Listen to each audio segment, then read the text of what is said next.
Good afternoon, everyone. Thank you, Nacha, for organizing this event. I apologize for not giving this talk live as I'm having a class now. I will try to attend the live Q&A session later, but if I'm not able to join, you can still contact me through my email and we can continue this conversation elsewhere. The title of the talk is Setting Up Learning Analytics at SUTD. This was decided a few months back, and I have the benefit of talking to many people since then. In this presentation, I would like to share some of our initial work in learning analytics at SUTD and some of the thoughts moving forward. Before I continue, I would like to acknowledge my colleagues at SUTD. Without them, I wouldn't be able to make this talk. So I would like to thank Chi Hui, Wei Ping, Oka, Keegan, Norman for their numerous conversations with me on sharing their ideas on what learning analytics should be and how we should implement it. Special shout out to Kwan Wei Lek from IT. They have given valuable advice in terms of budget and also cybersecurity, which are very important issues in setting up learning analytics at SUTD. We'd like to also thank Sufan, Kenneth, and their team from admissions in providing the information and data and valuable insights on how we should continue this. I would also like to thank my other colleagues from Campus X who, through many meetings, have contributed numerous ideas on how we can continue digital learning at SUTD. Last but not least, I would like to thank our friend from SUSS, Professor Ko Hian Chai and Benny, who has helped us tremendously by giving us advice on their experience in setting up data warehouse and analytics at SUSS. Thank you, Prof. Ko and Benny. Here is the outline of our talk. First, I'm going to address why we are interested in learning analytics. Second is what we have done so far at SUTD. So I'm going to briefly talk about two works that is done here. One is by Norman and Oka, which look at how learning analytics can be used to identify at-risk students. The second work is done by me and my team at Engineering in the Physical World, where we look at students' responses to clicker questions and how we can use those clicker questions to identify a particular group of students. The third thing that I want to address is really the questions and problems that we want to solve using learning analytics. What are the challenges we face or potentially face when dealing with such problems? And the last point, I'm not sure whether I will go too deeply into it, but I'd like to address how do we go about setting up this system at SUTD. Why learning analytics? So we try to answer this question by taking a look at an example from University of Michigan. 2 years ago, Professor Timothy McKay gave a keynote speech at Intel 2019 that's organized by SMU. He gave a talk on personalizing education at scale at University of Michigan. So they look at how data can improve the experience of individual students that they educate, and this is done at scale. Scale is very important here, so let's take a look at the size of what University of Michigan is. So this is the numbers that we are dealing with. University of Michigan is a big university. They have 6,800 faculty and over 30,000 undergraduate students. In comparison, I just put the numbers here for SUTD, and you can see that the scale is very different when compared with these two universities, and this could be very important as we will discuss later on in the talk. So next, I'm going to talk about two examples that we have done at SUTD. One is by Norman and Oka, and the other one is by me and the team at Engineering the Physical World. Note that these two examples are smaller scale studies and they are done at course level and not at institutional level. In the study done by Norman and Oka, they try to predict at-risk students by developing a logistic regression model, making use of data that is available to them. The data consists of the log data of submission of the platform Vocarium, the A-level math results, and the scores of the midterm and quiz. As you can see from this example, in order to draw meaningful conclusion, it's important to take data from various sources.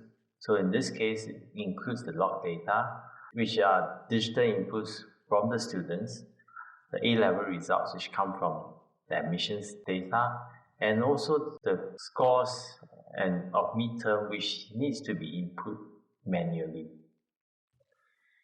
In the next study done by me, Maggie, Apple, and Mei Xuan, we make use of machine learning methods to try to understand students' performance in an engineering course. In our case, it's the engineering the physical work. The data that we collected are students' response to clicker questions and their midterm and final responses to individual questions. We found that we are able to cluster the group of students into basically three main groups depending on the responses to the clicker questions, and we found that in particular the group that is labeled green over here performed particularly bad in questions that requires analytical skills in the midterm and final exams. So we postulated that if we are able to identify these students early using clicker questions, we may be able to introduce interventions that can help this group of students. The main challenge that we face in this study is the small and noisy data set that we have. We only have recruited 121 students in the study for the clicker questions, but we are able to include the whole cohort, 432 students, when analyzing their midterm and final exam.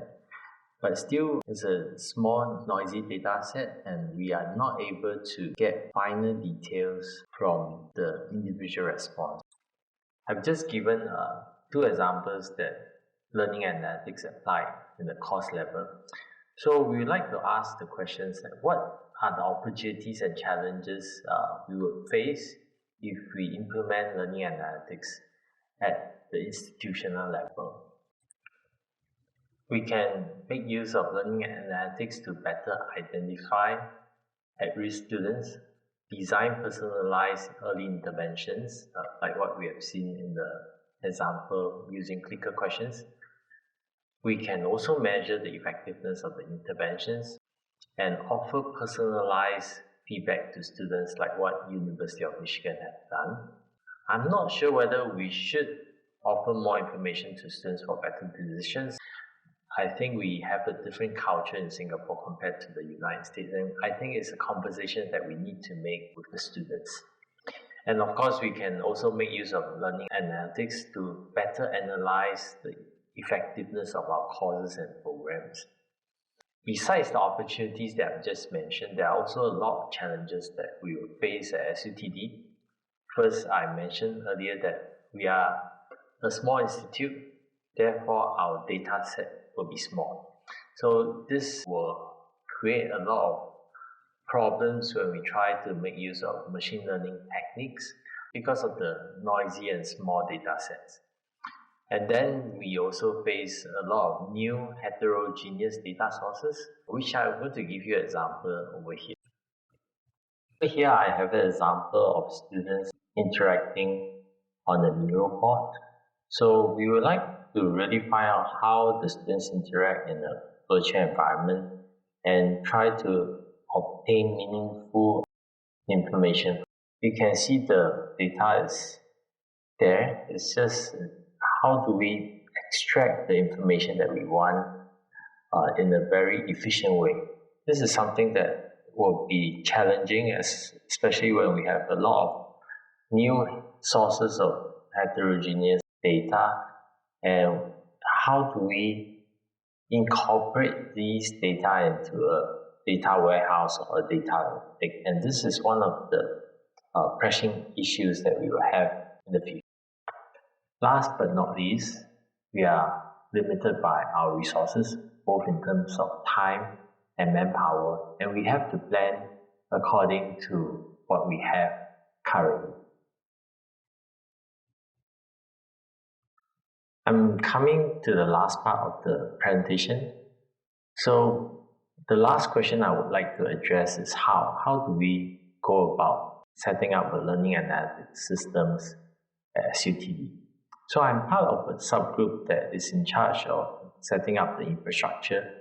The goals is to be able to gather and process information into a single store with care to security and data governance and to facilitate timely and impactful actions for the university. So the data sources can come from various places. It could be from student databases, LMS, Learning Management System data logs, for example, and the heterogeneous data sources that I mentioned earlier. So it could come from classroom monitoring, sensors, and so on.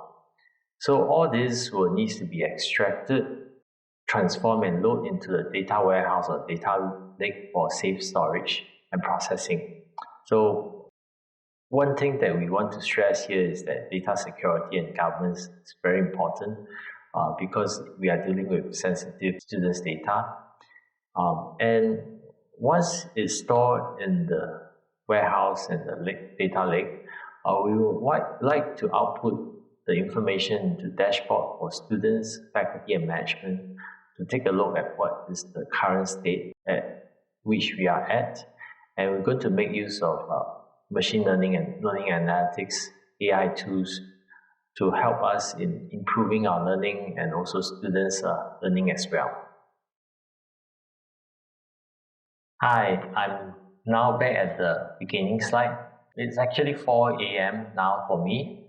The recording is taking a much longer time than what I've expected. I hope you have enjoyed the talk so far and the Pedagogy Days talk.